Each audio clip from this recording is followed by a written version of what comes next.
4 animales en peligro de extinción por culpa de los humanos. Los dugongos. Son primos de los manatíes y están en peligro de extinción por la pérdida de su hábitat y la degradación de hierbas del mar a causa de las actividades de industrias costeras. Oso polar.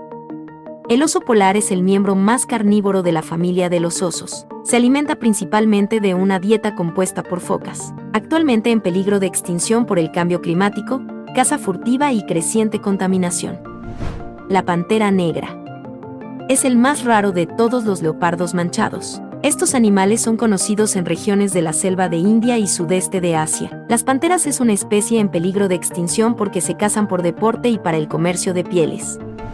El tarcero. Es el primate más antiguo del mundo, de hábitos nocturnos. Se alimenta principalmente de insectos. Actualmente se encuentra en peligro de extinción por la destrucción de su hábitat.